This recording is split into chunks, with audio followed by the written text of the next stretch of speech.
You don't think about it much, but these little guys right here are not easy to make from scratch. If you were in the 1900s, you would be chopping up the meat yourself and stuffing it into a case made of skin or intestine.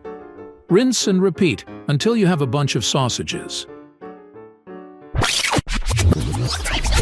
The process is, thankfully, a lot sexier these days. Now, you can make hundreds of sausages in the blink of an eye. And it's a lot more hygienic, to be honest. Loui, why are we here? We're supposed to visit a food processing factory, not a theme park. Well, this is EPB, although it looks like a bit of Disneyland feel also, and also a bit of theme park feel, but this is actually EPB Group Berhad. No way, you're telling me this building right here that looks like a British cottage is actually EPB? Yeah, maybe this is called the fantasy meets reality. Oh my god, guys, let's go check out what EPB Group is all about. I'm your host today, HuiMing, and this is Loui from Malacca Securities. Come on, let's in! go.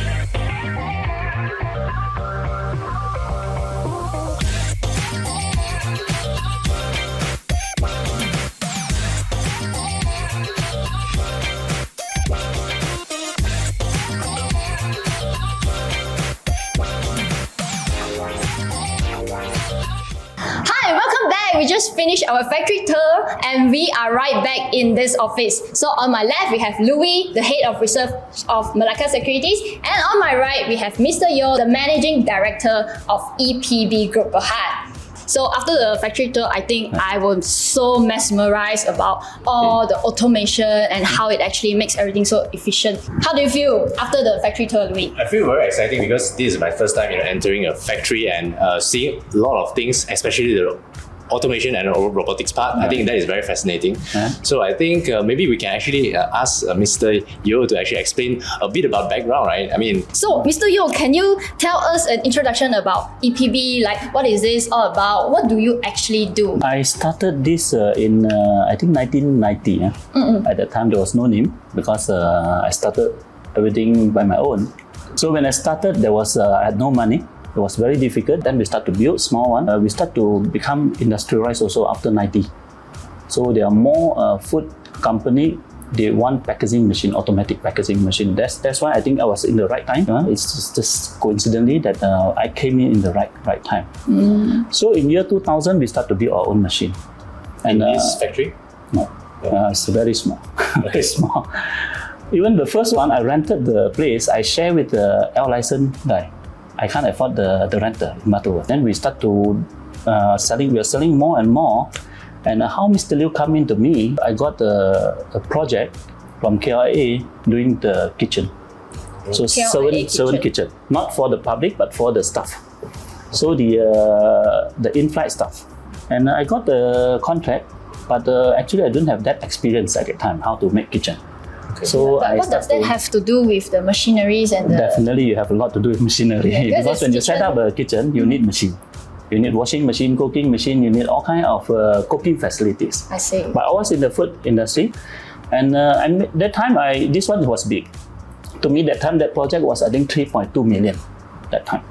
So it was a big thing to me. So I was just very small and that's how I meet up with Mr. Liu. He was young, I was young.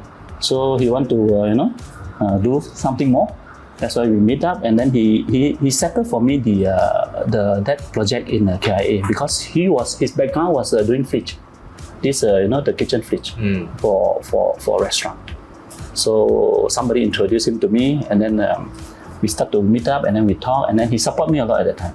Otherwise, I wouldn't have that come to this because that project without him it was not possible. We worked together for that project, and not enough money. Not much experience, but I had him, so we got all things done well. And after that, we got this Commonwealth game. Again, they gave us the project because we did well. Yeah. So from there, Mr. Liu helped again. So after that, we finished the project. So Mr. Liu, I asked him if he wants to work together, so that we can do more. And he said yes, and then we start to have company, and he led a very good team, very strong team. Philippines, in Indonesia first, and after that we go to Philippines, and that part is all done by Mr. Liu. I am more in the Malaysia, in here in the EasyPack machinery. We are more focused on the dry food. So I continue to develop because we were strong in the coffee and tea because my family was in coffee. So it made me much easier to understand how coffee is done. When did you start to venture into Philippines and also Indonesia? Philippines 2005. Indonesia also about the same time. No, Indonesia much early. 2005. Okay, 2005. How do you build your, Malaysia into such a, it is a billion-dollar industry, right? I think we don't build it overnight. We build it through times, a long time. You see, our company is more than 30 over years. We still need to continue to grow. Malaysia, the population is not as big as Indonesia. So in Malaysia, even though we have 40%, but most of the frozen food company, they are quite advanced even before we came in. Indonesia, we are just starting. But by looking at the starting, we can do that much. There's still a lot we can develop. Yeah, same also for Philippines. Of course, the basic, the basis, you must have a good team. So moving forward, how are you going to explore more business opportunity from here? Once you go for IPO, so when you go listed, so the investor will be hoping for more. Yeah. So how are we going to expand this business in the future? We are already 30 plus years, so we have a lot of customer. The tertiary one, I would say 97% not my customer in the market are still using manually. Right. So this is why we developed the robot and I try to capture this sector. And we have already so many base customer. We just need to do it at the right time and also a good price, affordable price. This is where we come in. We want to develop the robot. Of course, not only for Malaysia. We want to make an affordable robot that we can go far. So these are the things in the pipeline. So Mr. Yeoh, just now you mentioned about affordability and efficiency. Yeah. So other than that, because there are actually more factories that's actually doing the same job, so what is your competitive advantage from them? Actually, we have another robot we call Delta robot. This one is to actually direct contact to the product in food processing area, because now a lot of human interference intervene in the with the food. That means sometimes a lot of finger going to the touch your food, and hair may drop in, and your breathing. All this can create we call micro contamination. So with the robotic, you can avoid all this problem. And these are also, we are heavily focused on this. Transfer the sausage from the sausage machine to the packaging machine. In the past time, people use hand to transfer. So we need 8 operators to do it. Yep. So today we can use one robot there. So this is very important because food security today is about safety. So today it's not only robot. We are talking about industry 4.0. But if you look at food industry, when you talk about industry 4.0, 90% of the local customer, you are at the industry 2.2 to 2.3. IoT is something that we can put on our machine. This is what we are doing now. We install the internet in the machine so that the machine will feed back everything that they did on that day to the owner. So the owner will have the report immediately on the day in the phone. We do the IoT setup, and we also do the phone these apps. But this one will come in next year because we are developing this one with another company who are very good in this app system. We want to have a button in the phone. He press like EPB, then machine come out, and then he say machine 1, machine 2, machine 3. What's the capacity? What's the all this will come to him immediately. So these are the things we are doing now. But I think next year we will start to involve more because this is what the industry needs. So, and also EPB actually claim yourself as the one-stop provider for the food processing and packaging machinery solutions. Yes. So tell us more about the one-stop provider. This one-stop solution means that you give me the raw material, I process the whole thing until you get the final products. So I just do marketing. So this is what we call the one-stop solution. a lot of even either the existing player or the new player. For the existing player, they don't like to have too many supplier to have a line, because when you make a line, you may have like 15, 20 machine. So if he has to look for individual supplier, then 15 people work on one project. I may blame you, you blame me, then it will never end. So at the end, the product may not get out, or it may take much longer to get out. What we do, because we've been in the industry for so long, so we know who are the supplier, who are the good one, and who are the affordable one. So it depends on what customer budget is. So we work along with the budget and give him the best solution. So on the IPO part, I mean, just go straight to the listing part, because I think you are already quite cramped inside your factory, right? So right now you are raising funds to do it.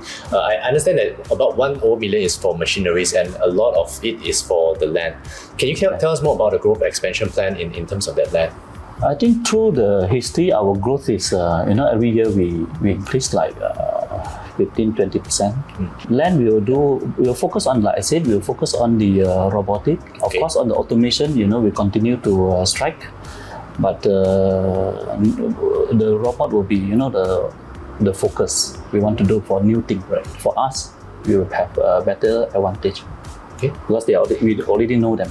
So we just add in the machine. For the secondary and tertiary side. To fill in the gap. Okay. But of course, like we have other things coming in also, because without the land, there are many things we cannot discuss. Because even I want to work with somebody, it will be difficult, because where's the land, where's the space? Mr. Yeoh, in the IPO factory, I see the challenges that it's mentioned there is that it has a dependency on its ability to continually secure new orders. So is there any ways to overcome these challenges? I think in every business there are risks, but the risk of not able to continue to maintain our sales, I think that can happen in any industry. But to us, when the customer he bought a line, I think he will be very reluctant to change, because the line is still depend on us to help him to continue to develop more. And our customer will not, wait until the machine break down then he buy. They will buy machine because of expansion. So we look for the expansion. So to make them to expand, then you have to be more creative. We collaborate very well, and we keep providing information, new idea. So that's how we keep our customer. But if you do your best, I don't think people want to leave you unless you do something very silly. In a way, is to maintain good customer relationship with them. I think you need to make them make profit, make money. Definitely. That's how win-win situation. So thank you, Mr. Yeoh, for sharing everything about EPB to us, and then to have a factory tour, see everything inside that. So it's a pleasure for us to be here. So thank you once again, and I wish you all the best in your IPO. Any closing remarks that you want to, let your shareholders know going forward? It's important to have technology in the food industry, because this will help the customer to gain more information on their own.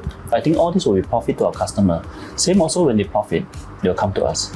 So I think technology will change a lot, and this is how we are focusing, and we are collaborating a lot with the European. We do a lot with China, and try to bring as much technology as possible, as much as knowledge as possible, because today is the AI world. So we are trying to put everything together and make ourselves better. We are trying to do our best.